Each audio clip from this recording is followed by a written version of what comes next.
For your first assessment, you're going to read what will get you a 5. And so if you do all of the things under a 5, you can go ahead and circle 5 on the row. If you're missing one of those things, you can circle a 4. If you're missing 2 or more, you can circle a 3. And if you didn't try it at all, you would circle a 0. So for the sphere, your sphere needed to be at least 2 inches in size, which I pre-drew for you. You want to use the reference image included in the pre-instruction packet. You should make sure that the sun is on one side and records the highlight, midtone, shadow, reflected light, and cast shadow.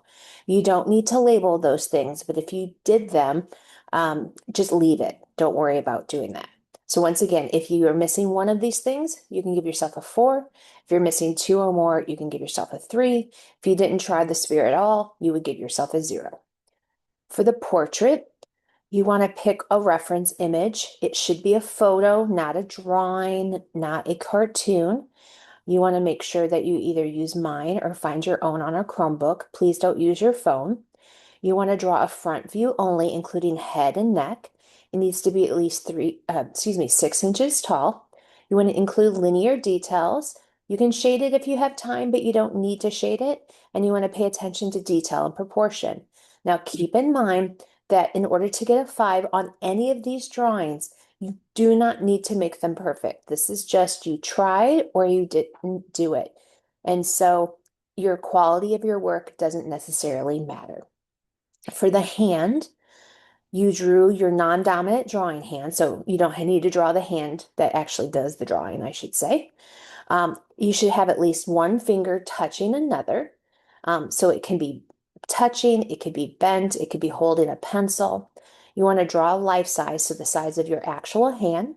You want to include linear details again, so things like fingernails, creases, and so on. And you can shade it if you have time, but once again, not mandatory. You are not allowed to trace it. Notice that you're going to get a 0 if you trace. So the next part of the rubric is this self-assessment. That's what you just did. So hopefully you thoughtfully completed each category. You should be honest and accurate with your assessment.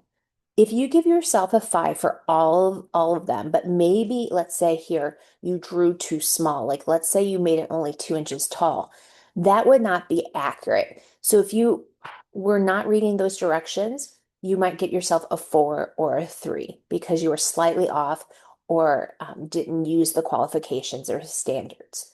If you don't do it at all, you're going to get a 0 for this section.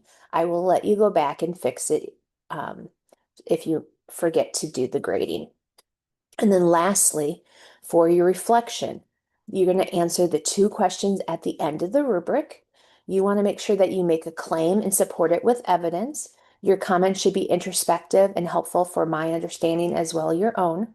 And then you want to make sure that you take your time and you're serious. So use complete sentences to answer which of these 3 exercises was the hardest for you to complete and why. And then which of these 3 exercises was the easiest for you to complete and why, right? So make sure you grade yourself for each category. And then make sure you answer these reflection questions in order to get all of your points.